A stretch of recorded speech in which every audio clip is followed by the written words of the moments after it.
Talking Games Podcast. I'm your host, Taye, and I'm here today again with Kenwell, the homie. Ken, what's up? Yo, what's up? We back. It's been a while. I was on a cruise for a little bit, so haven't been talking games for a while. But listen, there's been a lot of news and there's a lot to catch up on. So let's Did you get get right sick into it. when you came back from that cruise? Yeah, it was pretty bad. Yeah. It's all because of everybody being congested and shit. Yeah. Yeah, man. The aircon wasn't great either. It was just kind of like on and off. One Yeah. moment it's cold, one moment it's warm.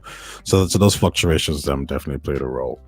And then but I still had internet, so I was able to see the news and see what's happening. Talk to some people about some controversies, etc., etc. And I'm back now, and there's more news to go. And of course, Xbox is taking the limelight again as usual. This is why I love Phil Spencer. He's great at giving us information to talk about. Sometimes that bites him in the ass, and sometimes it's good. But yeah, let's get right into it. But before we do that, actually, Kenwell, any video games you're playing at the moment? I'm actually playing Indiana Jones right now. I Mm, got an Xbox Series X, I believe 2 weeks ago. mhm, 2 weeks ago. And it was a weird reason too. So I play Rock Band, mhm. and Rock Band 4 came out on the Xbox One. So we were playing it on the Xbox One, and I'm like, whoa, this shit loads terribly. The game stopped. It's sort of just malfunctioning. So we were like, nah, let's just all chip in. So me and my brothers, we just split the Xbox Series X. That's the reason we got it. So then now that I always kept Game Pass, so I went back to play Indiana Jones, and I really enjoy it. For someone, me, when leading up to this game, I had no faith in this game. Mhm. Like I knew it was going to be good, but the character, I felt like it wasn't going to resonate. But they did a really good job. This made me like Indiana Jones. Um, the gameplay is it stands out. Yes, is it similar to games you played before, but it has its own swag to it. It's got its own swag. Like it's many open world sections. I really like it. One of the things I will actually say is everything you said about Indiana Jones. It's great. It's definitely a game for the enthusiasts of fans of Indiana, and just in general, if you're into, I guess you could say, action adventure or adventure action games, Indiana Jones is the game to play. However, this also takes me back to one of the issues I think Xbox has been having, whereas they release these games that are good games or great games even, but these are not system selling games. These are not games that you would Yeah, expect to do the crazy numbers. And this is one of the reasons why they're in this position. If Indiana Jones was a Spider-Man action adventure kind of game, or even the upcoming PlayStation Wolverine game, I think you see more Xbox console sales shift. yeah. And this becomes the issue because Xbox will make a game that's a good game. So let's say a Hellblade 2, right? The problem is a Hellblade 2 will never sell as much as the equivalent of that, which is a Stellar Blade on a PlayStation console. Xbox will bring out a Psychonauts, which is a good platform game that scored extremely high. It's in the high 80s, I believe. But on the other side, Sony will bring out an Astrobot, which will sell more consoles. So Xbox seems to have an issue in making those games that are system sellers.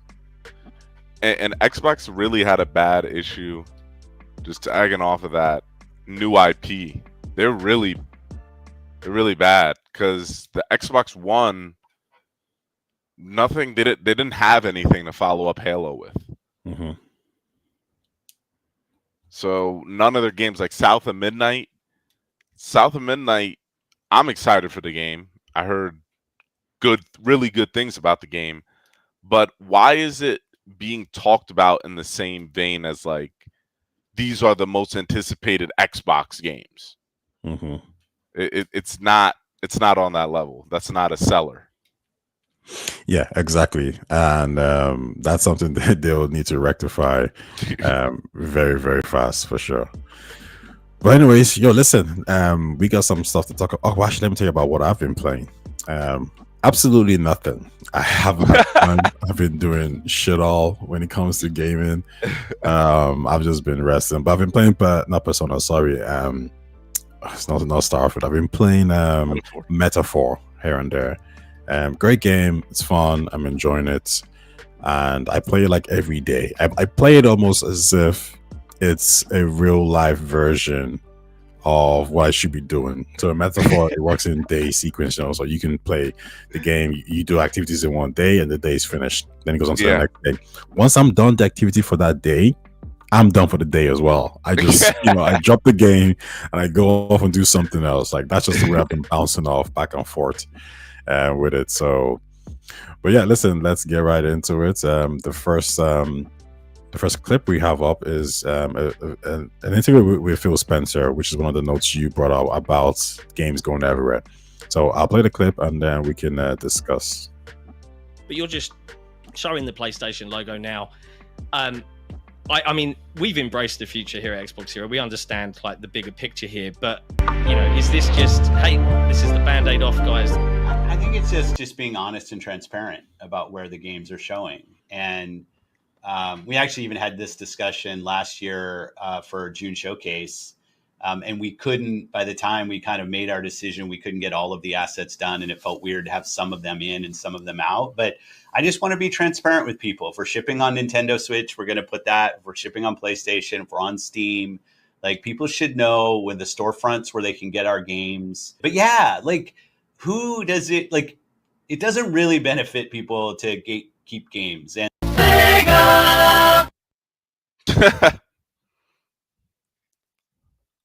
They really added that.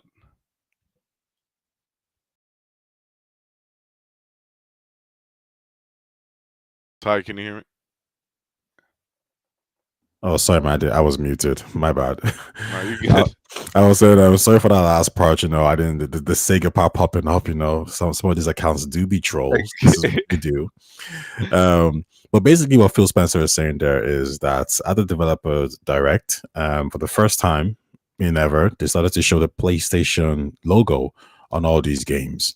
And this is an interesting turn of events because when PlayStation does their own showcase or their own state of play, they do not show any of the logos. But this is Phil Spencer basically saying, "Hey, listen, you know what? We're just going to tell you where all these platforms are." My question to you, Ken, would be: we know this is the direction Xbox is going into.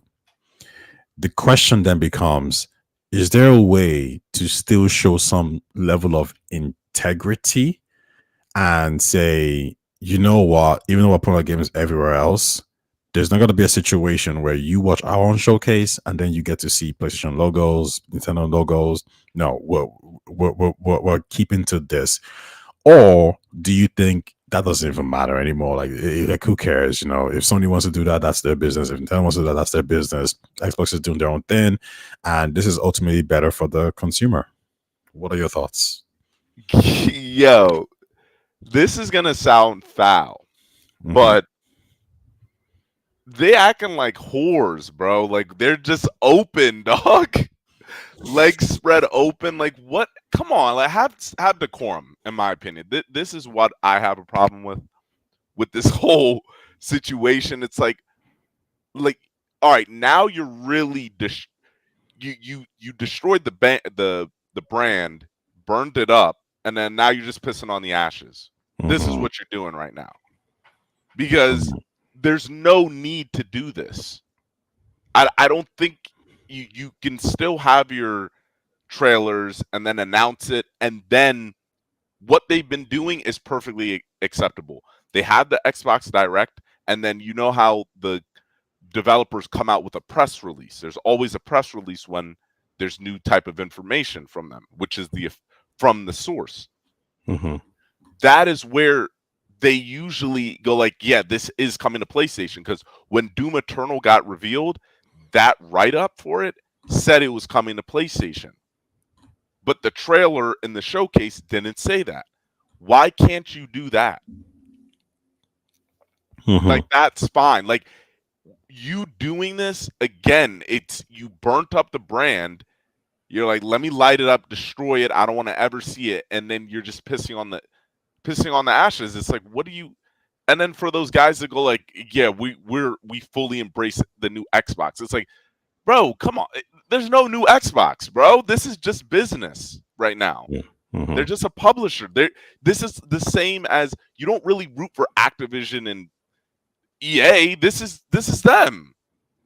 Mhm. But Xbox, that's me. Yeah, I don't rock with this. I don't rock with this at all. Like this is just Xbox spread wide open, and like nobody want to touch them. It's like I don't want to get close to you. Like, what? This is desperate, bro. I think there's something to be said there about competition, right? But the competition, you could argue, is at least for the optics of the loyal fan base, at least just for this generation, the ones who bought into the Xbox platform.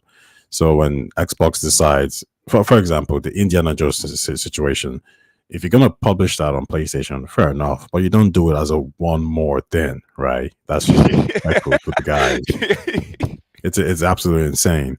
And then you have the other situation, which is this now, which is, we're just going to put the logos there.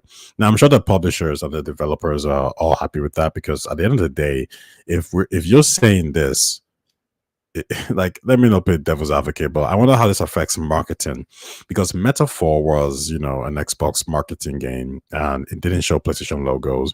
But now, if you're Sega, or if you're, Capcom, and you sign a marketing deal with Xbox, well, you don't really have that much fear now, because as far as you're concerned, they're going to show the Xbox, PlayStation, and Steam logo. They're going to show everyone's logo, right? Oh, yeah. Marketing's supposed to like just make it seem like it's on your platform. This was the issue with Destiny, where Xbox felt like, hey, the marketing goes quite hard here.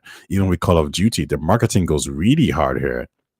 So I guess you could say, from a third-party perspective, they might be happy with this, with this shift, and maybe Xbox can compete more for marketing rights. And maybe Sony might not even be as aggressive with the marketing now, because it's like, well, if they're going to put out logos on their systems, then, who cares? However, there's a reason why they did it in the first place, because it gave the illusion that this game was an exclusive. That's why when Metaphor was announced, on the Xbox platform, and people went on Twitter saying, yo, what's going on? Like, is this an Xbox? Is this a PlayStation game? Yeah. Like, what's going on? Now, because these guys are on Twitter, they were able to confirm fast enough from people that, like, no, it's coming everywhere. Don't worry about it. But the average consumer is not on Twitter.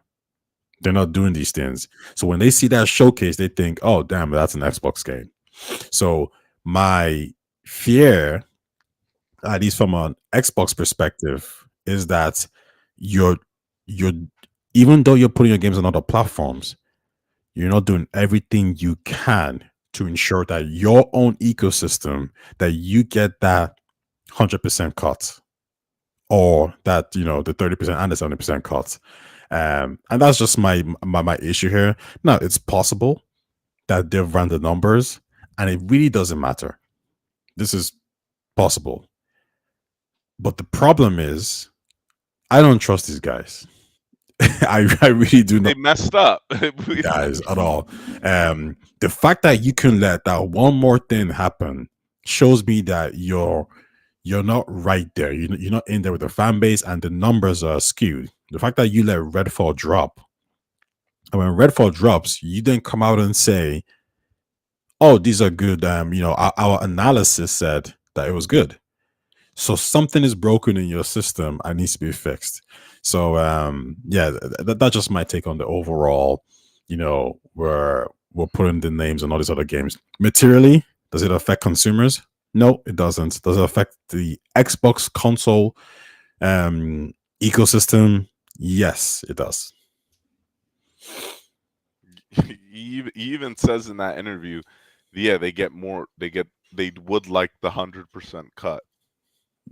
Yeah, like, I mean, 100% is a lot, right? Both sides out of your, like, what are you talking about? Yeah. Like, Well, yeah. Listen, he said a lot, and we got a lot more to go through. So Let's play the next clip. Yeah, I you're just want to right. show Though. respect He to feeds the people streets. who My voice bad. their concerns. Sorry, say that again. That's it. You're right though. He feeds the streets, but it's just bullshit what he says at this point. All right, man. Next clip. Let's play it. I just want to show respect to the people who voice their concerns to me. Like, I get it. And it's not, I would never disrespect anybody who comes with me a concern. I've got a library of games on Xbox console. I want to make sure I'll continue to be able to play those games. Are we going to still do hardware? Are we going to still get to play the games the way we've always played? Am I going to have to rent all my games? Can I still buy games? Like all that, but I get it. Like I get the questions. I think we've shown respect for people's libraries over the generations with back compat and play anywhere, and I want to continue to do that. You can buy every game that's in Game Pass. Like there's no thing. We're not trying to funnel everybody into one business model. Play the games the way you want to play them. We obviously have to run a good business, so we'll have our pricing and everything that we do. But I want to make as many options as possible for the games that we have, so they find more and more players. I just want to show respect to the people who voice their concerns to me. Like, okay, that's it. This is one of the talking points that I never really felt that was important to me. And listen, I don't have a huge Xbox library, so take that with it. Take my opinion as whatever way you want to take it. I never felt that Xbox was somehow going to get rid of everyone's libraries, or that was never going to be a thing. I always felt they were always going to protect it, right? And even if they really didn't in some way, shape, or form, well, I mean, you still have the Xbox console, right? I think. Like I get it, but I know I'm missing some parts here. So maybe you can shed some light on somebody who might have a wide Xbox library. So I get where Phil is coming from. We're kind of trying to let people know that, hey, listen, guys, don't worry about this. It's not going to be a big deal. I always thought the biggest concern was every single step that you're taking is leading towards an inevitable position, which is third party. As soon as you start porting your games on a different console, you're losing, you've devalued your own console. And the more you devalue your own console, the more it doesn't make sense to support your own console from other third parties. And if you don't get that support from other third parties, then the revenue you derive from your console also decreases. And then now we're just playing numbers games, because now the financial value of your console is going down. It's like a chain of events. And eventually, it wouldn't make sense to make that console anymore. And that was, to me, the main fear from the Xbox community. But listen, what are your thoughts on Phil's statement about protecting people's libraries and in relation to what I just said? Bro, you killed that shit. You killed that. Yeah, it's the same thing. I always thought Xbox did a good job of backwards compatibility. Mm-hmm. Like, to talk about your point about the console fading away, I always feel like Xbox will at least give it like that boutique feeling where you can at least have something physical. At some point, they'll eventually fade it away, but it's going to be a process. It doesn't just come like really quick. By then, there really wouldn't be a big market for Xbox then of customers. Mm-hmm. Like you would meet a few Xbox people, but by then most of the Xbox people are going to move on to the PlayStation. So like, think about the PlayStation 6. We know Xbox is coming out with another console, and their sales are declining more than the previous generation, which was the Xbox One. Mm-hmm. So those people are going to Nintendo or PlayStation. So now with this news that's come out, this generation, it'd be very hard to see that their console is going to be an improvement past the Series X and the One. I don't see that. It's going to stay probably where the Series X is right now. Yeah. I would actually go further and say it's going to do worse. It's going to do way worse than this. I think the fact that the console might be different, and listen, I was talking to Gaming Over 30 about this, and he said that the PlayStation numbers are pretty much where you expect it to be. I don't know. We can speak about that in a second, but he says that the only way Microsoft can actually sell more consoles is not by selling a console that's different. In the same way, Nintendo had to sell a different console, which was the Wii and the Switch. So that's the only way Microsoft can sell a console. There's actually a lot of truth there, but I think it's half and half, right? I think I think what's really happening here is that the games. Okay, you know what? I'm actually going to fall back. I need to, because I feel like I'm going to say something that I'm going to disagree with myself in the next 5 minutes or so. But I'll speak on this a little bit later, because I do have some two opposite answers that I think I'm not too sure which one is the prevailing one. Is it the right or the left? But listen, I like that perspective though about Xbox. That they had to do something different with the console. Yeah, I do like that. Yeah, for sure. I think it's. I mean, listen, we've seen it with Nintendo, so there's a precedent there, right? Yeah. The N64 had great games, but it didn't sell that many consoles. And the GameCube had great games, but didn't sell many consoles. Yeah. But listen, Phil Spencer keeps giving people things to talk about, and here we have another statement. I'm not trying to move them all over to Xbox anymore, Phil Spencer explains. Xbox PS5 release strategy. So, it's maybe not what I was going to say on stand at this time, but yeah, I would love to make all the money for the games that we ship right now. Obviously, we make our own platform. It's one of the reasons that investing in our own platform is important. But there are people, whether it's their libraries or on PlayStation or Nintendo, whether it's that they like the controller better, they just like the games that are there. I don't want to then look at that and say, well, there's no way that we should be able to build a business there, find fans for our franchises there. I'm not trying to move them all over to Xbox anymore. We're also all invested in where our games are. Let's just allow more people to play. And yes, the 70% that we make on games on other platforms is helpful to us being able to do portfolios like we showed at the Developer Direct. And I hope this will continue to show through the rest of the year. What are your thoughts on that, Kenwell? Sorry if I was fumbling there a little bit. Nah, it's all good, bro. I struggle to read all the time. Fire away. Nah, it's like I said,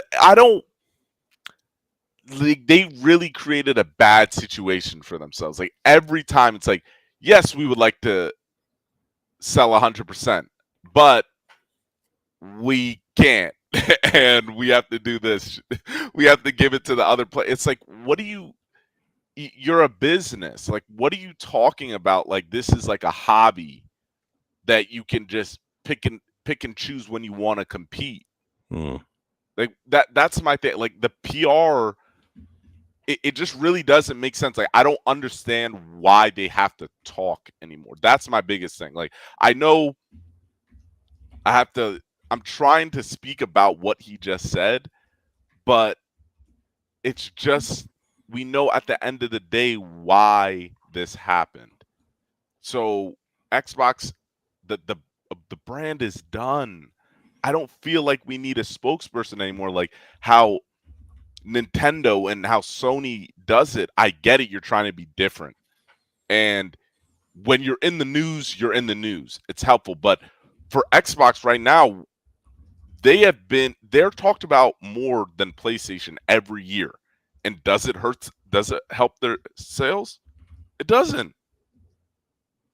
So why do we have to keep doing this now where Phil Spencer hops on podcasts to be like a politician running? He's going to the local shit. And it's like, why does Xbox, the marketing team, feel like they have to do this now? It's one of their bad decisions. It doesn't make sense anymore what you're doing. Like we get it. Like now Phil Spencer is, I guess, is answering these questions directly, where the Xbox decision to moving games, he's being clear. He's like, this is what we're doing. We're having logos. We just talked about that. But it's like, why do you don't need to say that. We already saw it coming. And you guys could have just released a statement or just keep moving on with what you guys are doing, because what are we gonna do about it? But that's just me. That I know it's been getting hard to read these quotes. Like, I was reading it this morning. I'm like, what are you talking about right now? I think one of the issues that maybe plagues Xbox or Phil Spencer is that there's this idea that the lies of P, right? That Phil Spencer has lied and continues to lie to the fan base, or he makes all these misleading statements. So, for example, he would say the purchase of Bethesda is for the Xbox ecosystem and wherever Game Pass exists, which would indicate that if you want to see Bethesda games on Nintendo or PlayStation, then you need to have Game Pass on that platform. That is the trade-off. This is competition we're talking about, right? And it's quite clear that this tune has changed very, very, very fast. And the question then becomes, when did this change occur? Was this change always inevitable? Or are we in a situation where it's really just happened because of Activision Blizzard? Now, I know Colin has released a video, and in this video, he's putting it down to Xbox desire for growth, aka purchasing all these studios, including ABK and Bethesda. But the next one is that he's saying that Game Pass is the two reasons why Xbox is in this situation. And if those two things didn't exist, if ABK wasn't bought and Game Pass wasn't a thing, Xbox would not be third party right now. So what are your thoughts on that? Do you believe that statement, or are you more in the line that this was always going to happen? Now, you might argue that Game Pass and maybe ABK hastened it, but it was always going to happen. What are your thoughts? My thoughts are partially. So I watched this interview with Bobby Kotick, and he was talking about, there was a part where they asked him about TikTok. Do you remember when there was like word he was going to buy TikTok? So this was around 2021. I think, yes, to a degree, it was because of Game Pass, but not fully.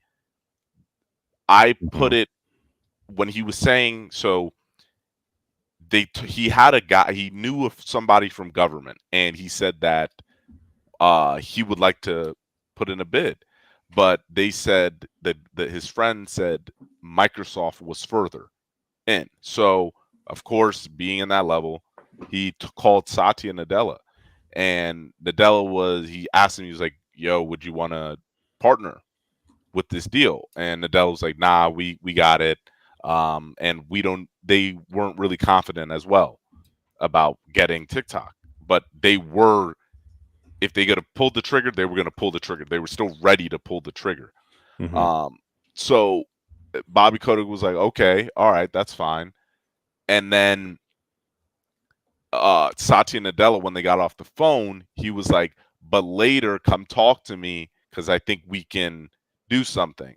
And that was the first time they talked about getting purchase. This was 2021. So I think it was COVID where these guys noticed that, hey, we're going to be, the economy is going to be rough pretty soon. And these companies, as we know now, were trying to trim the fat. And they're like, we got too much stuff. We're not going to be able to pay for this. So I definitely think, yes, partially Game Pass, but with the world and the economy, that I think 2020 is what messed it up.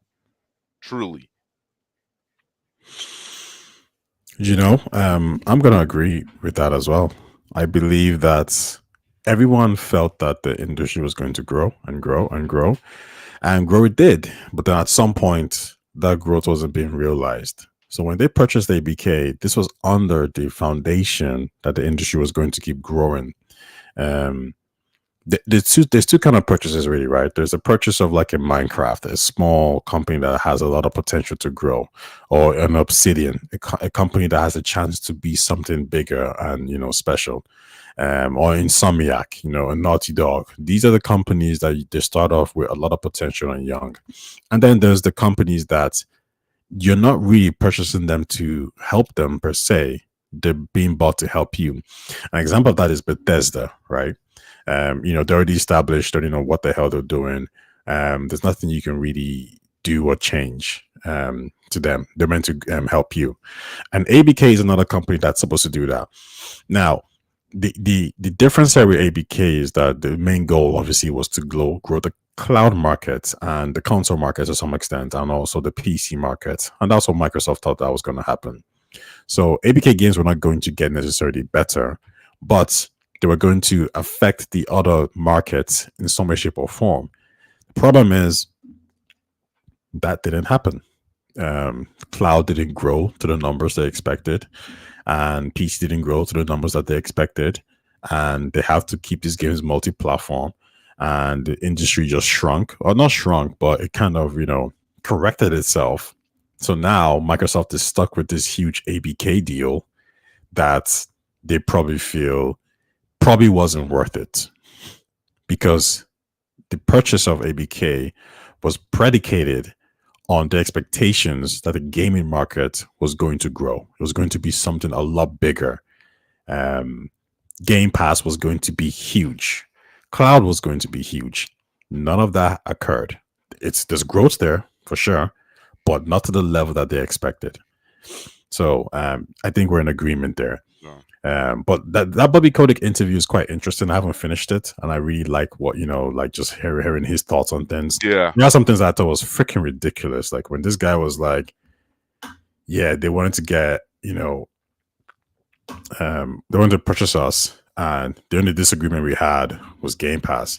Yeah, it's like, bitch, what the fuck are you talking about? Like, this isn't about you no more. Like, I'm purchasing the damn freaking company. Yeah. Like, you can't tell me put some clause in there that says, hey, they're putting in Game Pass. Like, that's like somebody trying to buy Nintendo, and Nintendo says, yeah, but you have to make a clause that you don't put our games on PC. Like, what do you mean I don't put the game on PC? I own the IP. I do whatever the hell I want to do with it. Like, this is my decision to make.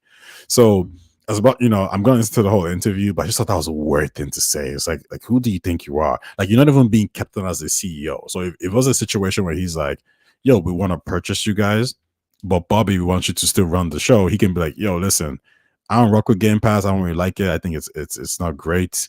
So me being a CEO of a company running something that I don't think is going to work is a problematic. So how about we just don't do Game Pass? But the fact that it's like a sale, I'm thinking like, why are you talking? Like, why does this concern you?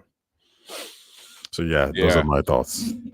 Yeah, bro. He had a lot of stuff. Like when he was talking about, there was a part where he was talking about why he decided to, like, the time was now. He was saying that, like, he didn't like where the industry was heading, saying that when Activision, Meta, Tencent started coming in, he was like, how do you what made him worry was, how do you compete with these guys that aren't in it for the money? I'm like, what? Like, they don't want to make money from the games they're selling. So I thought that was interesting. Who, Bobby Kotick said this? Yeah, Bobby Kotick said it. They don't want to make money from the games they're selling. I wonder what he means by that. Wait, what? Like, what do you mean by that? Like, I guess he means that's not their sole focus. It's just to kind of like plant your flag in this industry because they're so big. Pause. Okay.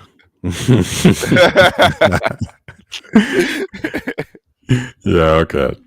That's interesting. I need to look that up and see what when you get to that part, if you finish the interview. So something else Phil Spencer said that I think I wasn't able to pull up, but like Phil also alluded to the fact that one of the reasons why Xbox is making this shift is because he mentioned how their biggest growth right now is Asia. number one, and PC, and that's coming from PC and cloud. And then his next statement was that we would have never reached these players. These guys would have never bought an Xbox. However, because we were able to go to them, aka via PC, just download the browser, or sign up to Game Pass or cloud gaming. And so there's two things to take away from this. Xbox will prioritize the new growth market, which is PC and cloud. So, we should expect that, which means that there's a less importance on the console potentially, right? So that's number one.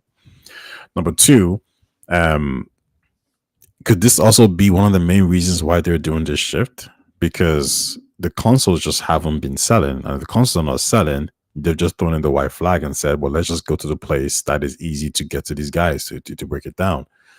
So do you see Xbox basically, sorry, I'm not saying you see Xbox. Do you think one of the reasons why we're seeing the shift is just because it's easier to gain more market share in the PC and cloud space than the console space? Yeah, I like that, because what's working right now. You got to go with the good news, which is you're selling more than previous years in this Asian market, which there's a lot of people in that market. You don't have to just rely on the States. So that's always great. That just puts you more protection on you. So yeah, just like when they were the top publisher on PlayStation. Yeah, they're not getting 100% of the rip, but that's a lot of people. That's a lot of games that people are buying that are yours. So you got to just follow the money. Yeah, no, I think that's everything that lines up perfectly. Next point I think is really interesting here is, as you just said, they're the top publisher on PlayStation. 64% of Xbox's revenue seems to come from PlayStation, right? That's a large portion, and the rest is divided obviously between Xbox and PC.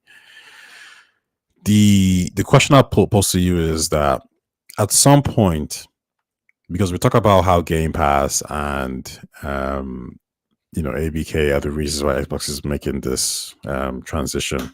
Is it also possible that this was always just going to be inevitable? Because when we see numbers like this, 64% of their spending was on PlayStation, it really signifies PlayStation's dominance in this space. And what I believe is that Xbox was given all the tools to challenge PlayStation and to chip away at their console user base, and they failed. They didn't maintain, they actually dropped. And it's this issue that has led primarily to Xbox being in this situation. Rome, welcome to the podcast. It's me and Ken Wall again. What's up, guys? Yeah, what's up? Me and Ken Wall have been chatting a lot about some of the recent talks about some of the recent posts that Phil Spencer has made in his round of interviews, and we were praising him for giving the industry, people like us, content to talk about, because Sony says absolutely nothing. Nintendo doesn't say shit. Like, these guys are just like, we ain't talking to you motherfuckers. We're just gonna drop the games and end of story. But yeah, me and Ken have just been going back and forth. I guess I could ask you some of the questions, but I'll just finish up with this question for Ken. How much of that 64% of revenue coming from PlayStation do you think has led Xbox down this path where it's a case of, we were given the tools to chip away at Sony's PlayStation at the start of this gen? We had more resources than any other previous gen. We had Game Pass, we had cloud, we had PC, we had an Xbox Series S, which was cheaper, and all that didn't work. Not only did it not work, it actually was worse off. We're doing worse off than the Xbox One generation, because people like to put it down to ABK, but how much of that failure so far can we say actually this was always going to be inevitable, or do you still think primarily this was an ABK situation? I think it's an ABK situation. Well, no, damn, because there was reports that they wanted to put some of their games on PlayStation already. Do you know what's funny about that? I was talking to a ABK. friend about this, and he said that it wasn't AB. He said it was because of ABK, and I said, but wasn't the guys who made Sea of Thieves weren't they developing that game before ABK closed? Yeah. Didn't that happen? Like that game was in development for a little bit, so they're already putting ABK there. They're already considering putting Hi-Fi Rush there. So they're already putting games or considering putting games on other platforms. Yeah. So was it really ABK? That's why what we talked about earlier. It's like COVID. I believe it's more COVID. That was when they started. They were like, all right, no, we're gonna have to go fully into this. Mm-hmm. But I don't think it's some long-term strategy, because that would take a long time to just chip away at that. Yeah. Mm-hmm. Well, I get you. Rome, what's up? How you doing? I'm doing good. I would say that is a very tricky question that you're asking, Ken Wall. I think that there's a lot that, like, it's one of those things where this is like a multiple answers are correct kind of question, where it's like does the fact that Xbox, that they were third place in the market share, contribute to that? Absolutely. Did this move? Absolutely. Does the ABK purchase do that as well? Absolutely. Like, I just think at the end of the day, Microsoft, probably more so the people that aren't gaming people, were looking at this and trying to figure out, obviously, we joke about the corpos, but it's their job to maximize these profits. And I'm sure there are people, in Microsoft, not the Xbox part of Microsoft, but above them, who are like, well, why aren't we putting these games everywhere? Because I mean, most hardware, you sell it at a loss, and you're also limiting how many copies you can sell of your games. It's like, they're probably asking questions that, like, people inside the gaming, in gaming, for them, it's not a weird question to say, like, well, why is PlayStation just putting PlayStation games on PlayStation? Why is Xbox just putting Xbox games on Xbox? And Nintendo, same thing. And I think that it probably started somewhere around there, where it's just like, hey, like, we could, like, make a lot more money by just putting our games everywhere. I mean, even if you're first place in the market share, like, PlayStation customers aren't all that's out there. You know what I mean? Like, there are Nintendo customers, there are Xbox customers. Obviously, PlayStation is clearly showing that there are plenty of PC only customers out there. So I don't know. I think it's a really loaded question with a lot of different answers that are all correct, if that makes sense. Here's a way to even like look at it, right? When the ABK thing was happening, obviously these guys all said to themselves, the execs said, hey, listen, why are we doing this again? Like, why are we only putting our games on one place when ABK is clearly everywhere, and they've amassed all this revenue based by being everywhere? We're about to purchase this company where their revenue derives from different places, and we want to make them potentially just come from one place. Like, how much are we going to lose on the table here? And the argument that I think Phil says to all these guys, with all these, all the execs, is that, yes, but when we have exclusive games, we sell more consoles. And the execs look at Phil and say, okay, how many consoles have we sold? And I think when Phil turns around and says we've sold X amount of Xbox consoles, their response is, so we're selling less than the previous console that we deemed a failure or an L. And I think it becomes really hard for Phil to answer these questions because he doesn't have the revenue or the profits to actually make his claim. Every single time he goes to talk to these guys, they tell him every single time, I don't care about how you feel. I don't care about how these console fanatics feel, these Twitter people. Just show us the damn money. Because we've given you studios, we've given you money to buy Mojang, we've given you money to buy Playground Games, Ninja Theory, In Exile, Obsidian, Double Fine. How much money do you want when you can start showing us a return? I think this is where he drops the ball. I actually love Phil. I think he's a great outspoken CEO. I think he has the right ideas, and I think he's trying to be innovative and creative. The only issue I have with Phil is that Satya Nadella is a good CEO, but everyone will tell you that the people he has beside him that he put like to work for him, these are the reasons why Microsoft has been doing so well. These are like the intelligent people who are making the right decisions and doing the right things. Obviously, Satya signs off on it, but it's the people around him. And this is why I think Mabuti, Cyril Bond, to some extent, and everybody else, whoever who does the marketing, trash. Whoever who decided to buy all these games and all these developers have trash.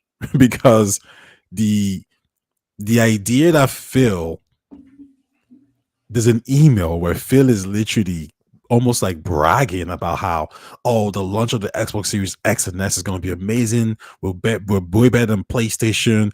And when that board is telling you, calm down, bruh, we think you're being overexcited.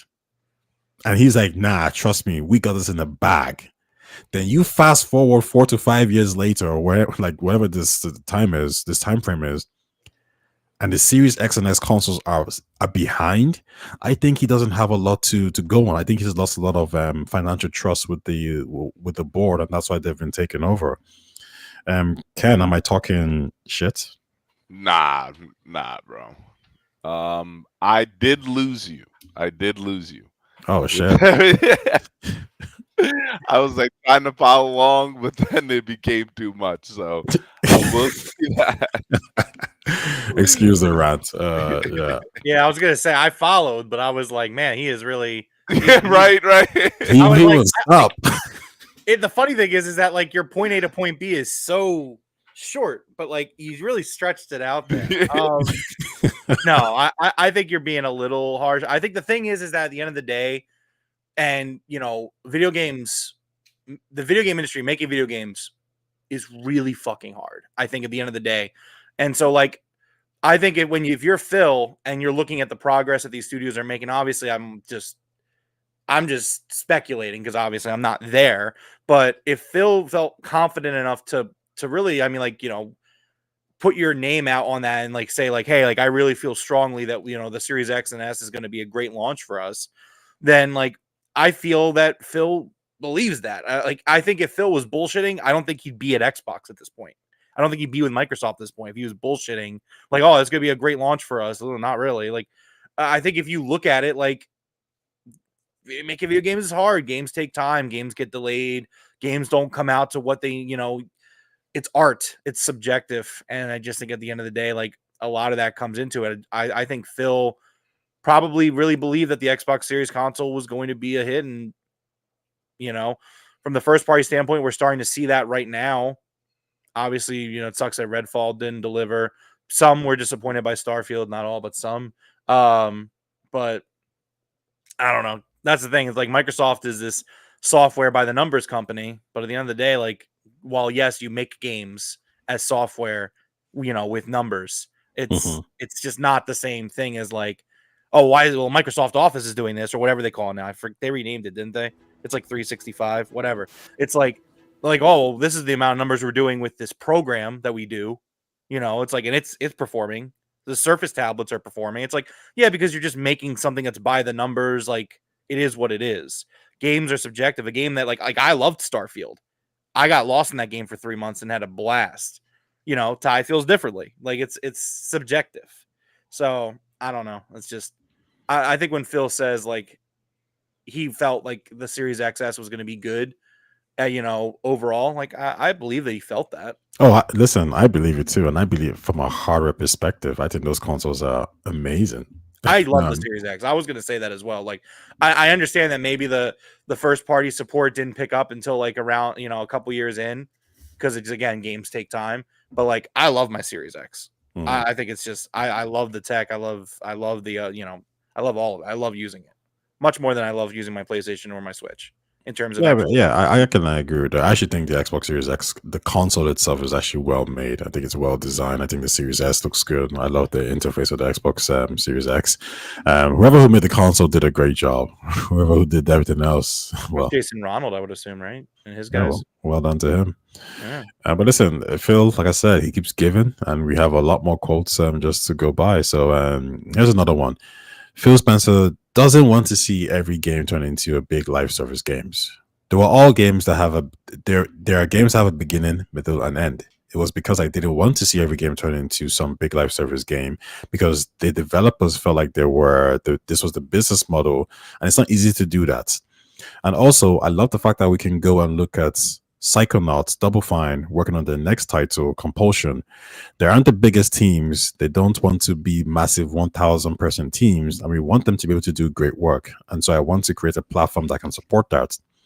Ken, do you think that that Phil Spencer, or Xbox, I should say, as a whole, has done a great job in supporting indies and actually not pushing live service too much on consumers in the same way we're seeing, EA try to do it, Ubisoft try to do it, and PlayStation make an attempt to do it as well? Yeah, surprisingly, they have done a good job at striking a balance. Like they don't promote multiplayer games too much, and they also don't promote single player games too much.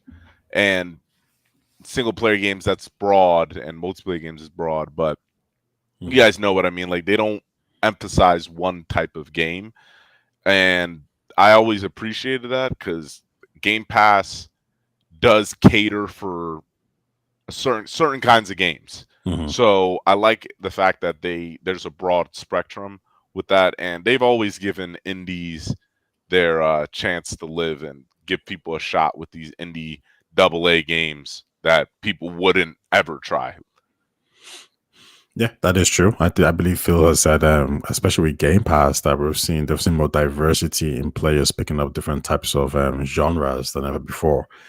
Rom, what's your take? Do you think Xbox, like Phil, is actually correct here? He's done a great job in highlighting the fact that, hey, we don't need games to be 1,000 person teams. We don't need these type of 100-hour games, and we can have smaller games like Compulsions games, which is South of Midnight, etc., etc. What's your take? Honestly, Phil's a guy after my own heart. I completely agree, and I really agree with what Ken was saying as well, where it's just like I just think Xbox has done a really great job in terms of diversifying that portfolio, where like there are so many indie games that I would have never even touched if it wasn't for Xbox putting them on Game Pass, giving them that spotlight, really filling in those gaps between the first party games. Because I mean, theoretically, if Xbox really wanted to, they probably could not give those indie games those spotlights, and maybe they knock a few bucks off Game Pass even. I don't know, because they spend that money to bring those games into the service. But the indie games get a lot of love there. And then in terms of the not every game being a live service game, I mean, like it's the crazy thing about this portfolio they've kind of built up where like they have live service games like in the studio, like, you know what I mean? Like they have the Call of Duties and the Sea of Thieves and things like that. And like Ken said, like they don't really push that stuff to the front. But if if you're a Call of Duty guy, a Call of Duty fan, that, they have where you can go to get your Call of Duty news for your live service game, but they're not going to shove it down your throat. And I think that that's something that's really great. I mean, Phil pointed out in the Xbox era interview that he did, he was like, our last developer direct was all single player games. And then like you said, it's all different games of different sizes. And like, yes, I do occasionally want like a big, huge, sprawling 100-hour game. But at the same time, like when I get done that game, like I want to go play like a 20-hour South of Midnight, or like I think Avowed's about like what 30 hours they're saying 40. I don't remember. Yeah, something like that. Around yeah, that. like something like that. Like I want that variety. I don't want to just play a 100-hour game or a 200-hour game and then like, okay, next 200-hour game. Like that's just a slog. And maybe I don't know if it's just me getting older and I just don't have the time like I used to. But like, yeah, I want some variety, and not even in terms of what I'm playing, but like the size of what I'm playing, if that makes sense. So I think Phil, at least on the roadmap that's laid out that we see, I think that they're doing a great job with that. Mm-hmm. Yeah, I think we're gonna all agree on that on those points as well. You know, Xbox has a lot of good, and to be honest, they don't actually have bad.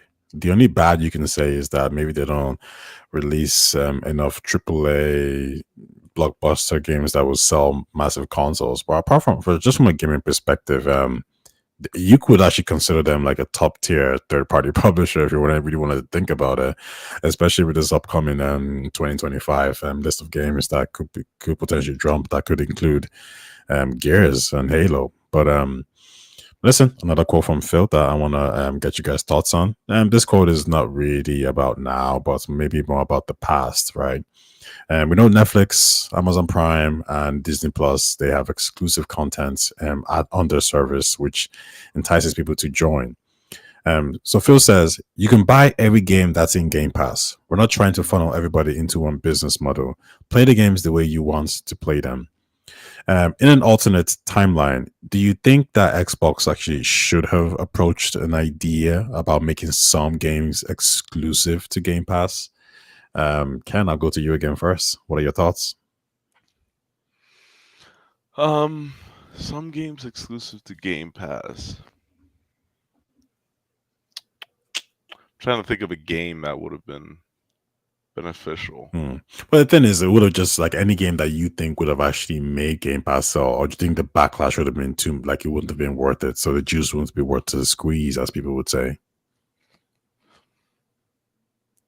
I feel like Hi-Fi Rush. That would have been a good Game Pass seller. Okay. To me. Exclusive to Game Pass. Because it's like, all right, it was a shadow drop game, so I think they said they wouldn't do another shadow drop, but what if they never said anything? What if they neither confirm nor deny? Mm-hmm. So you would have had that. It's like, oh, Game Pass could get random games at any moment. And then this game was pretty damn good, and it was a short, quick adventure. Plus, we have these other long adventures. Like, again, it's just, if you want, the game would be just trying to get people in. So I think they should have had Xbox Game Pass exclusives, because, like, what are you trying to sell this thing or not? That's me. Mm-hmm.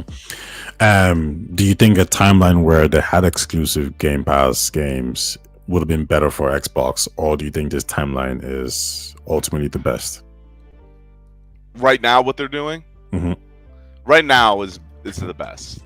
I think everybody, hey, it's nice getting all those games. Like, you don't have to rely on Xbox at all, getting an Xbox. So, like, and they're going to Nintendo, which means the Nintendo Switch 2 is going to be pretty dope with games. So that's what I'm saying. It's nice. It's nice right now, but they getting a lot of money too as well. So I think this is better. And Rome, how about you? Do you think a timeline, and this is this is not consumer focus, okay? I know you like your consumer hats, business focus. Do you think, from a business perspective, it would have been better if Xbox actually released exclusive games on Game Pass, whichever game that may be? Well, see, I'm going to flip it on you a little bit. I'm going to argue that going consumer friendly is good for the business, especially in a business like this. So no, I see. Kind of like, again, what Ken's saying is, like, this is the best timeline for like what they're doing now.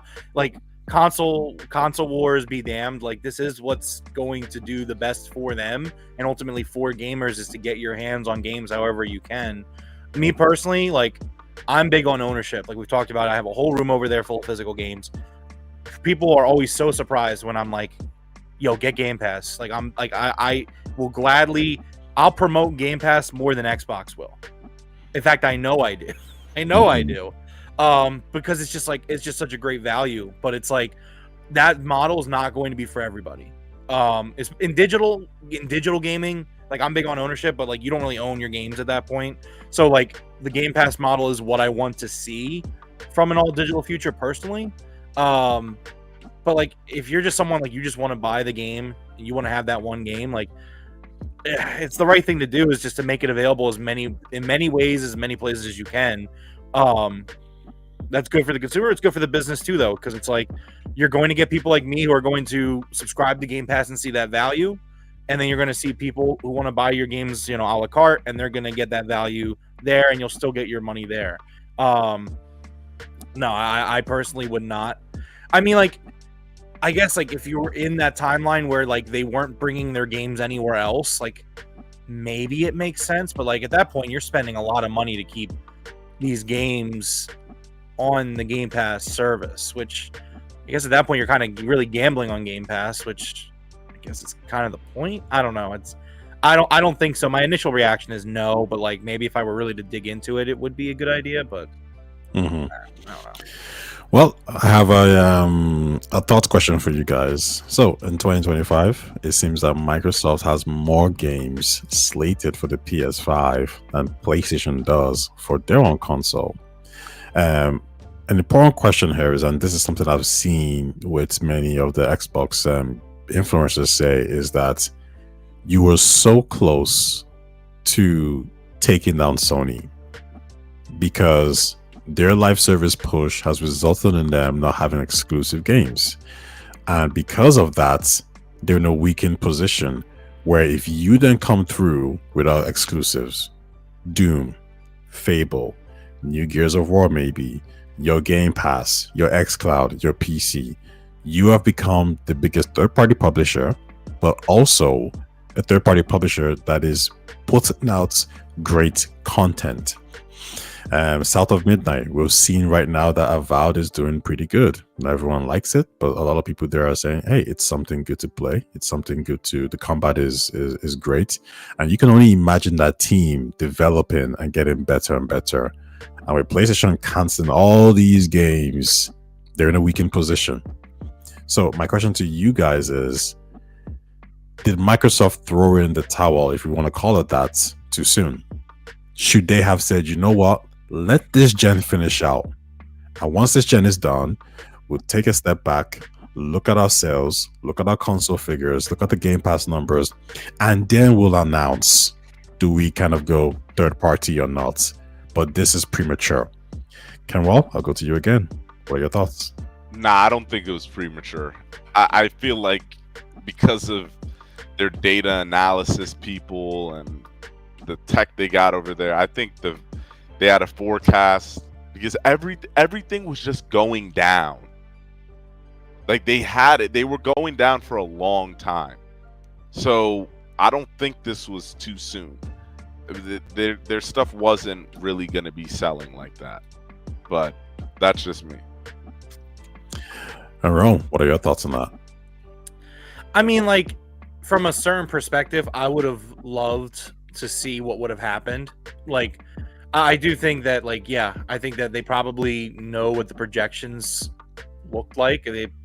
They know the numbers better than anybody. I mean, I know they don't even disclose a lot of the numbers a lot of the time.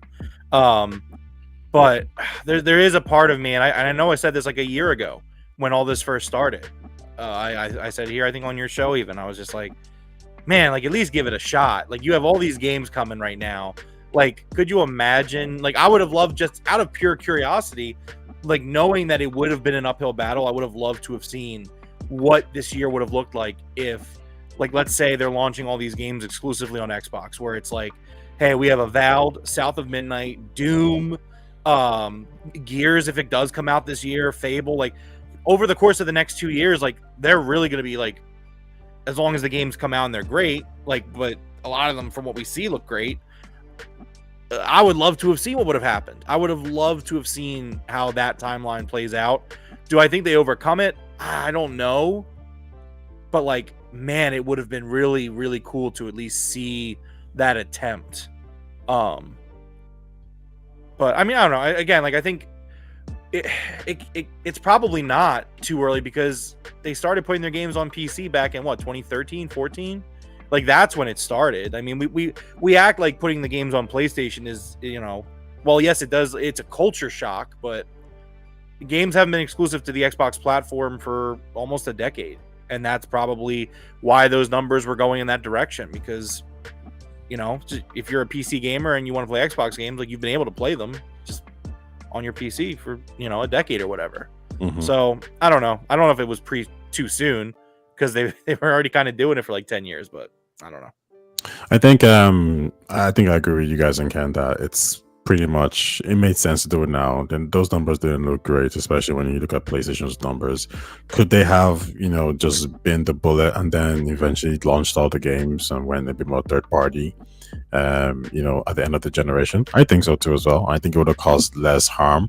One thing I'm seeing for a lot of people say, at least online, is that, hey, listen, if I knew you were gonna become third party, I wouldn't have bought this shitty ass console.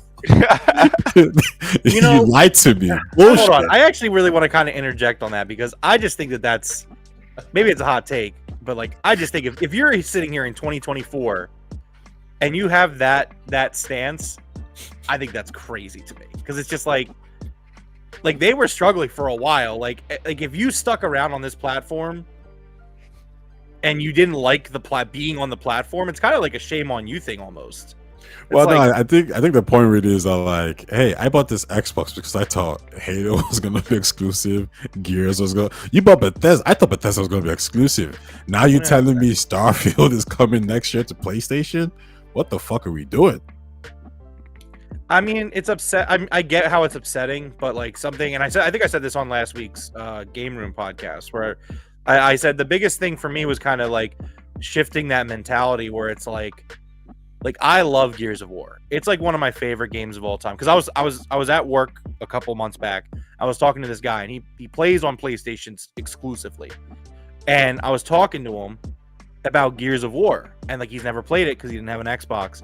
And I'm just like, man, like I was just getting myself, when you enjoy talking about something you love, it's what we're doing right now. It's like I was really enjoying talking to my coworker about this series that I love to death.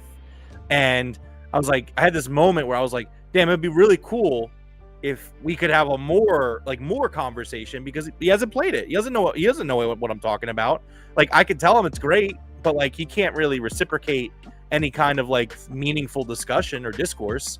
And it's just like I kind of hit that point where it's like, man, I just want great games to be played by as many people as possible. It just makes more sense. It just my big thing with Xbox and this shift is, if the ecosystem survives, if I can still go onto the Xbox marketplace and like play my library of games and earn my achievements, and my friends are there and Game Pass is there, like that's what I need. Like as long as the games are there, I'm fine with it. I mean, I buy every console anyway, so it's not like it really isn't the end of the world to me personally. But I understand that I have I'm definitely in a very small percentage of people there who have everything. But no, I get you. I think these people need to kind of, to calm down a little bit. Like it's not that deep. It's not a betrayal per se. It's funny to laugh at. I enjoy laughing at them.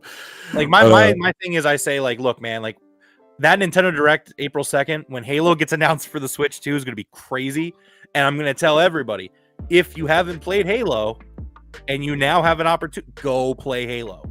Like I want more people to tell me that Halo rules. I want more people to tell me how awesome Gears of War is. I want more people to tell me that Fable's like really good. Like this is a great RPG series. Like I want more of that. If you asked me years ago what the stance would be going forward, I would have said that like Xbox would use Nintendo, they would leverage Nintendo to sell more games. So you'd see Starfield and Halo and Gears on Nintendo platform, but you wouldn't see it on PlayStation because that is still a direct competitor. Unfortunately, that's different. They skipped the scene. They were just like say, yeah, fuck everything. We're just gonna do everything anyway. But that was my imagination, anyways. But as soon as you start to see the numbers, it makes a lot of sense. So we got a few more things to talk about. We have the state of play. Ken Waller, are you still interested in that, or you wanna? Are you done? No, I'm interested. Okay, listen. Y'all gonna carry this one because I didn't watch the state of play. Wait a second. Hold on. I haven't watched it either. I actually have it on right now. So hold on. So as I'm sure Kenwall knows, I've been very busy this past week. Philadelphia Eagles won the Super Bowl. I've slept maybe about 5 hours all week between work, going to the parade, going to stores and buying things like this hat and this T-shirt. I haven't seen the state of play. So you haven't seen it? I have it on right now. Like when you invited me in, I was like, he's gonna want to talk about it. So I'm kind of watching it right now. I don't have a lot to say at the moment. Ken, listen, this is your show, man. Tell us about the state of play. Yeah, If it was crap, sell good, me on it. garbage. What I know from just like the the vibe that I'm getting is that like people weren't too happy. They thought it was garbage, and they felt like they only saw one PlayStation exclusive game, which was the game by Housemarque, I believe they're called. So it seems like maybe like a Returnal kind of game. But listen, Ken, tell me, like, was the state of play? First of all, was the rating good? Like, would you rate it highly, poorly? What's the story? All right, based off of, so this is the way I'm rating this state of play. These are the factors. Is it there to showcase games coming to the PlayStation, regardless of first party, third party? Yes, I think I give this state of play an 8 out of 10. I thought the games that were there were interesting, regardless of being first party. And then they ended the showcase with Housemarque game, which is a first party game. And I thought people really loved Returnal. And for these guys to come out with another game this soon with a release window, I was like, I didn't understand why people were hating on this state of play, truly. And also, there's a Days Gone remastered. I get it; it's a remaster, but I believe, it's only a $10. So for all those people that want a Days Gone 2, hey, maybe this could be your shot to get that. I don't know, but I thought the state of play was pretty good. Again, you have the game from the Housemarque game. You have Metal Gear with a release date, Borderlands 4, Onimusha, which I was kind of confused why they released that, because it won't release till 2026. But then Lost Souls aside, I believe that's PlayStation exclusive. Not Days Gone. This game called Tides of Annihilation, that looked dope. Then you had Mind's Eye, that's coming out. You have the Sonic game, the Shinobi game. You had the Liza P announcement. You had some pretty dope stuff, like with Supermassive's game was there. They had VR games, they had the indie games that looked interesting. So this is surprising to me, because it seems like your views on this is very different from what. Because I don't.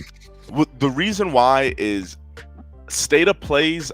I get mad when Sony's not having these showcases. Mm-hmm. What is going on with Sony's showcase? We've only had 2 for the PlayStation 5. So I'm like, that is when we're supposed to get the first party stuff, the showcase. But because there hasn't been a showcase since, I think, 2022, possibly. Yeah. I don't know what to expect from State of Plays, because State of Plays, they always say, don't expect first party announcements. And now they're breaking it, because like they didn't even have Intergalactic at a State of Play. So I don't know what to expect with these State of Plays. So I always go in with low expectations, knowing that the State of Play is probably going to be for partnerships where they have either marketing rights or it's a third-party exclusive game. So then when people are complaining about the State of Play, I'm like, what did you expect from this thing? You wanted first-party games like Intergalactic to show up, the Wolverine? Like, that's not going to happen. Yeah, I agree with Ken. I mean, I had seen the discourse, admittedly. Like, I know, like, a lot of people are like, like they put out those polls. It's like, well, what letter grade do you give? A lot of people are giving it like D's. And again, I have it on right now in front of me. And I mean, like they haven't been doing the yearly showcases. There's a rumor, I think, going around that they're not doing one again this year. So it makes sense for them to push the few little first party things they have to show into these. But I mean, it's just the State of Plays have always been like this. And again, I think if you're thinking it's 2025, you look at a State of Play, you're like, oh, where's all the first party stuff? Like kind of shame on you. It's like when Xbox does those little 30-minute partner showcases. It's just like you're not going to see anything from Gears of War on the showcases. When people get like, oh, that sucked. It's like, did it really? Because like I saw like a bunch of indie games, some third-party games, like what's coming to Game Pass. In this sense, it's like what's coming to PlayStation. Like, and like you're right. Like they showed like 2 PSVR games like a couple minutes ago, and I was surprised about that. It's like right now I'm looking at a PlayStation Plus. They're talking about the games catalog getting added February 18th. Like I don't know what you expect. I think a lot of the games that I'm looking at right now look pretty good. So I think at the end of the day, people are still stuck in that like console war type thing where it's like oh man, like I you got to see like, okay, well Xbox they're dying, so now PlayStation's got to really like blow them out of the water and put the nail in the coffin. It's just like, no. Yeah, that's true. Yeah, that's I agree with that. Honestly, that's what people are looking for. People, whether it's for bad faith or whatever, fanboy, console war, whatever it is, people are looking for PlayStation to drop the mic on Xbox, and like it's just not going to work out that way. And honestly, like if you're PlayStation, you're kind of looking at what Xbox is doing, and you're just like, oh man, we should probably think about putting our games everywhere. Because like even though you're the market leader in the console space, it's like you're going to be pretty soon putting your games day and date on PC. Even if that Xbox user base dwindles, like let's say like, which I don't think they would let it get that low. Maybe they make it like really an a la carte experience at that point. But if you got like couple million Xbox users, right? It's like, wouldn't you want to put your games there? Like, wouldn't you want to put your games on Nintendo? So if you're like, it's just this mentality that has to kind of change, where it's just like, when PlayStation puts on a showcase, I want to see like what's coming to my PlayStation. Because like I'm looking at it as a PlayStation customer. It's like, what is coming to PlayStation? If I look at an Xbox showcase, what's coming to the Xbox platform, the ecosystem? And I think that's just I think that's why people are upset about it. It's like I'm watching it right now. It looks like a good showcase. I mean, admittedly, I don't have sound on or anything like that. It looks like they got the Armored Core games coming to PlayStation Plus. That's pretty cool. But yeah, I think Sony doesn't even have to try, unfortunately. No, they really don't. And it's just like and that is like my other concern about the Xbox going away from, putting their games everywhere is, will PlayStation lose that need to compete? Which like I thought, like, I don't know if you have this plan to talk about, but that PlayStation network outage, that like PSN was down for 24 hours and there was like no communication at all for the whole 24 hours. I was like, oh shit, time to play the Xbox Series X. If you only were on PlayStation. Man, Sony's probably thinking like, where you motherfuckers gonna go? Xbox? You suckers. I mean, yeah, probably. We run the show now. It's like that's my concern, and like that hurts. Like if Xbox sticks around, it doesn't affect me that much. I mean, I do buy a PlayStation, so it does. But if you're a PlayStation customer, you should want Xbox to do well. If you're an Xbox customer, you should want PlayStation to do well, because competition makes everything better. Iron sharpens iron. So it's like that's my big concern outside of the Xbox ecosystem going away is PlayStation just going to stop caring? You know what I mean? It's just like, are they going to invest less in their first party support? Could that be something that we see? Like, I don't know. They're canceling a lot of these live service games. Like, who's to say that they just start dialing back? And it's like, well, we'll have like 3 or 4 decent studios making games, but like we don't feel the need to go much further than that. Like maybe that we get to that point. I hope we don't. But it's like PlayStation definitely didn't care about their customers when the PSN was down. And then I think they gave them like 5 days of PSN. I think was that what they gave them? It was like 5 days of something. It's like, are you kidding me? Like that's crazy to me. But I digress. Yeah, no, I agree with everything you guys are saying. And listen, this year was a great year for Sony. 2024, and that's the year where they didn't have the Spider-Mans, they didn't have the God of War, and we have the numbers here. Sony shipped 9.5 million PlayStation 5 units over the holiday period. That's just a quarter, right? That's crazy numbers. And the PlayStation Pro was one of the consoles that helped kind of push that.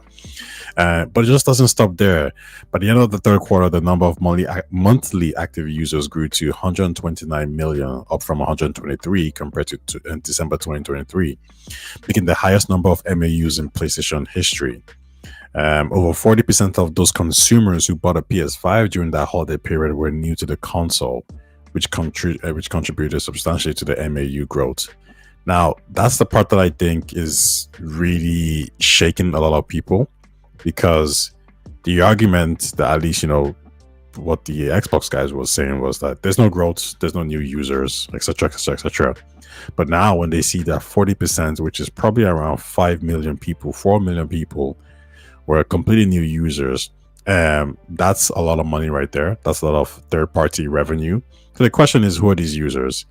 People are speculating that these are Xbox users. Now, I actually do know Xbox users who purchased the PlayStation to play some of these games.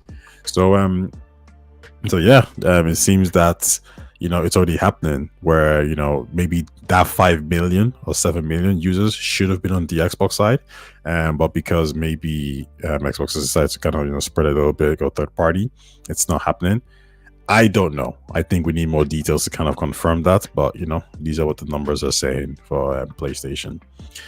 But listen, let's talk about Fair Games. Kenwell, you mentioned that these guys, the games that exist is still in development. However, internally, it has been pushed back to 2026.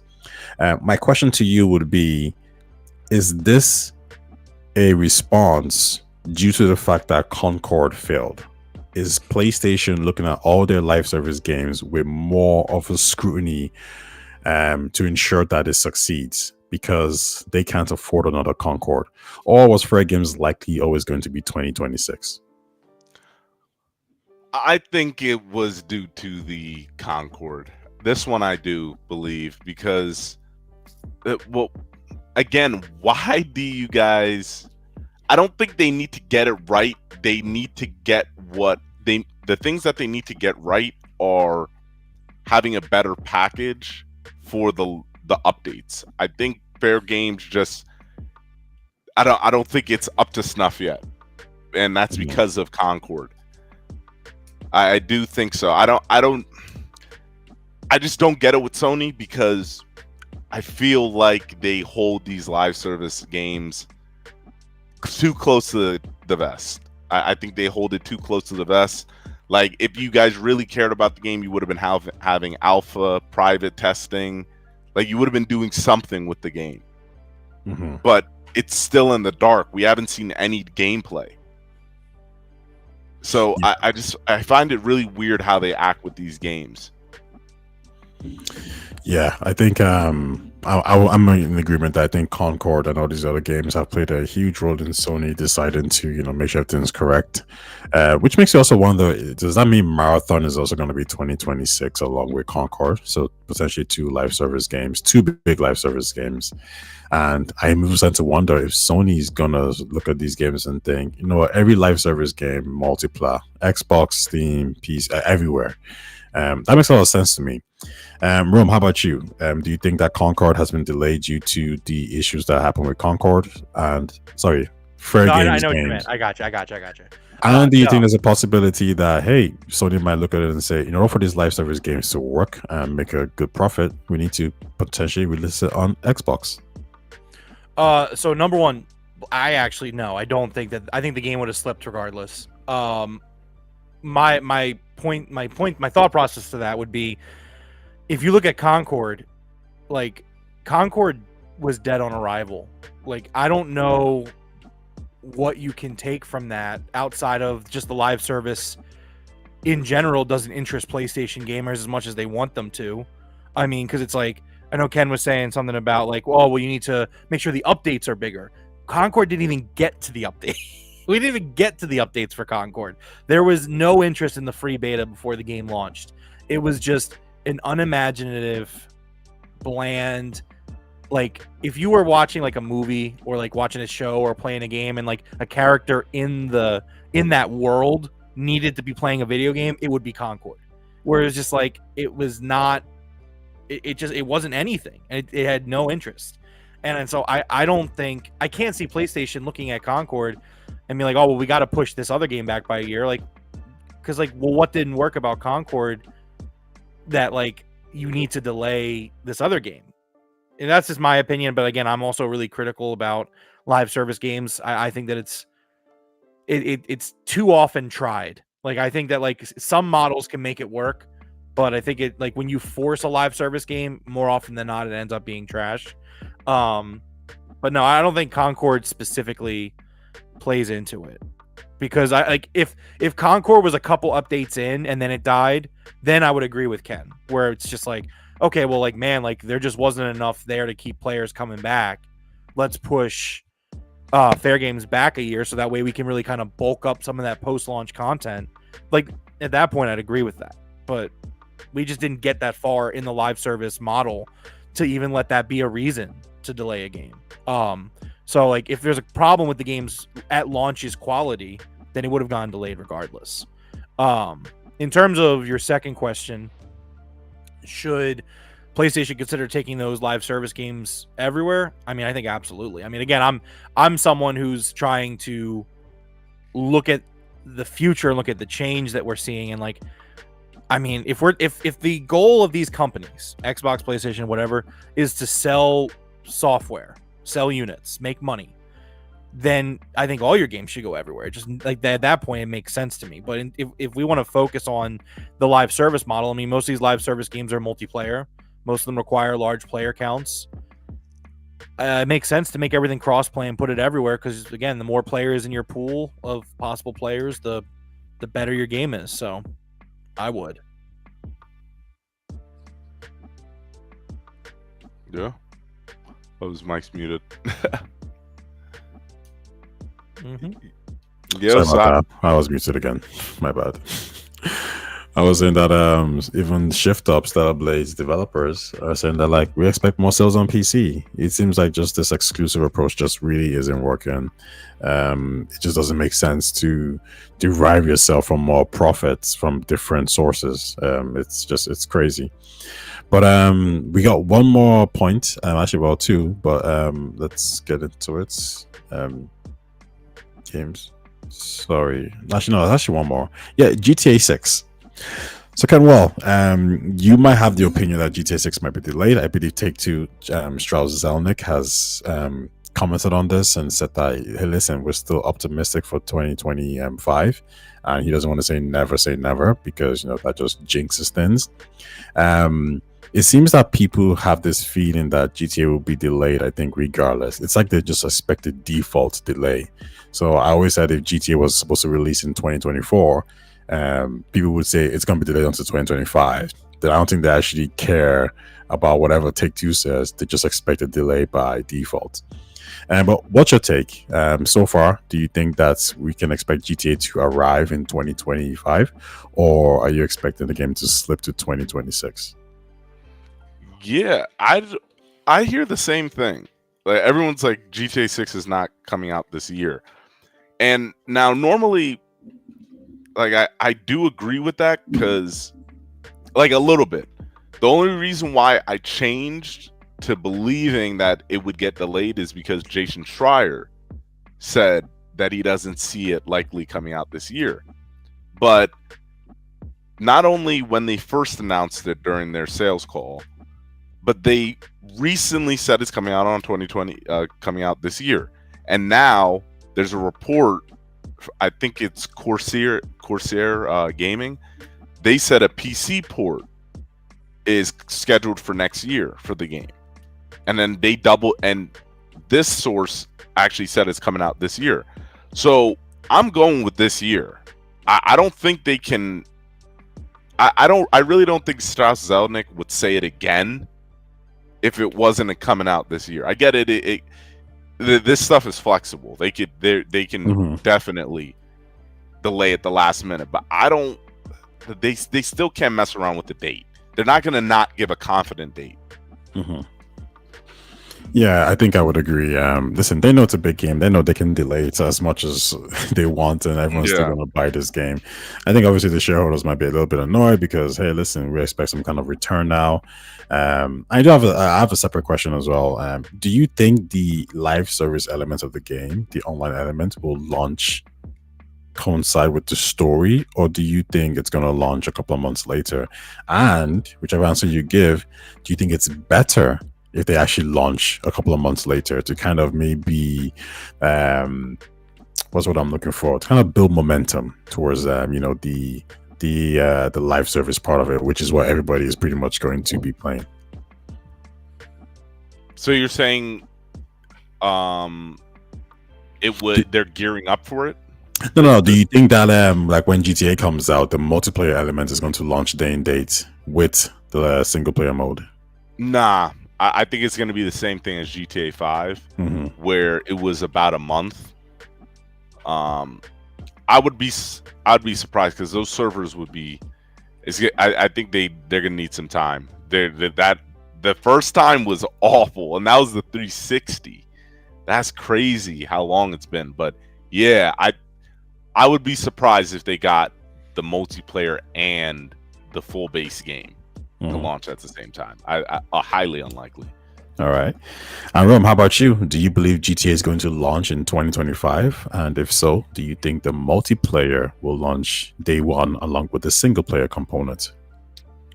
So I think honestly this is like a 50-50 toss up. I think that there's thought process for both ways. I think that it's going to get delayed. But I also could see the single player launching before, kind of similar to GTA 5. I could see that happening as well.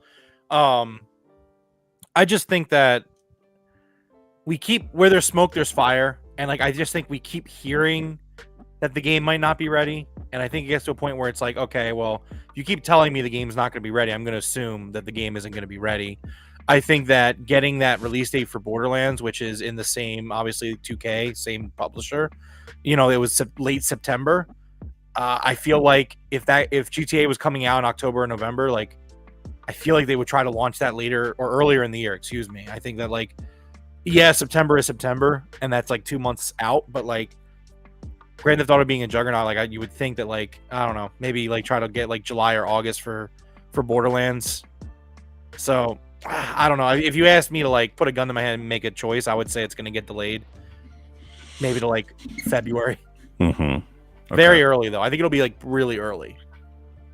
Okay. 2026. So pretty much every studio is gonna be happy with a delay. Actually, no way. From what I remember, no, the Ubisoft studios are isn't definitely happy. not happy. They want the release date. They want to know. Yeah. There's so many teams that are waiting to put that's the thing. 2025 is a huge year, but we just don't know it yet because nobody's put out release dates. But even at that, I think a lot of studios, they do want GTA to release just because they predict it's going to sell consoles. The more consoles that are available, the more games that they can sell. Yeah, for PlayStation sure. definitely wants it to come out. Listen, those are all the topics that I pretty much had down and mentioned. Ken, is there anything else you want to bring up? You want to touch on? I think I'm good. I think we touched on everything. Yeah, I think that's it for the day. There's we had no viewers watching today. Oh, what a shame. Y'all missing out. I don't know what y'all doing. Y'all missing out. Next time I'll stream it directly as well to Twitter as well, Rome's favorite platform. Can you actually can you stream on Blue Sky at the moment? No, they're not that far ahead yet. The only thing about Blue Sky right now that I'm not a fan of is that, and they have a minute cap on videos. But there's a lot of things going on where people they're working on companion apps to Blue Sky, where it's they're working on a Instagram kind of similar but not exactly, and then that's called Flashes. I think someone's working on a TikTok kind of similar style of app that kind of coincides, and it's all within the same network of Blue Sky. So I mean, Blue Sky is still pretty young, it's pretty early on, so I'm pretty happy with it so far. I've definitely enjoyed not being on X. That's for damn sure. A few people I wish would have came over. I had to leave a few people behind, but I'm unsubscribing from my Twitter Blue. I got it primarily just to promote the channel, so I could upload all my videos on. Imagine giving a fascist $10 a month. Oh boy. I've seen the lights, so now first of all, it's not about the light. The blue just doesn't really do much. I was like, okay, this was okay at the start, but now it's I'm done. I don't really upload that many videos on Twitter. I dropped 3 videos recently, and I'm like, do I want to post it on Twitter? It's nah, screw it. And once I made that decision, I was like, well, there's no reason to have blue anyway, so I'm done with Twitter Blue, and then eventually I'll migrate over to Blue Sky. I am on Blue Sky. I'm waiting for you. That's the one thing. I don't have anyone to chat games with that I know. I've the wrestling community there is pretty good, and Eagles is pretty good, but the game stuff is there. There are people there. I'm just, I'm not cool with anybody yet. So. My friend was like, he was like, oh, Blue Sky, because he does not find out Blue Sky per se. He's like, Blue Sky's full of liberals. Oh, like I hate them all. It's like they all migrated from Elon's Twitter to Blue Sky, and I was like, yeah, I mean that is true. I'm going over there as well. So, I mean, the thing about it is like, yes, like that, like you're not wrong. There are people over there though that are very much like, I still don't want to talk politics. Like I just don't want to be on that app. I don't want to be on X for the reasons, but like there are people on there that like I don't like, they don't want to talk politics. Now a lot of them do, like it's there, like for sure. But I mean, I think both apps have become that one way or the other. It depends on what you tolerate. Like any platform is that. Anybody like TikTok, you can go down that rabbit hole, change your algorithm where it's just that, or it's not. So any platform, it would be like that. Mm-hmm. Yeah. But listen, guys, thanks for coming through.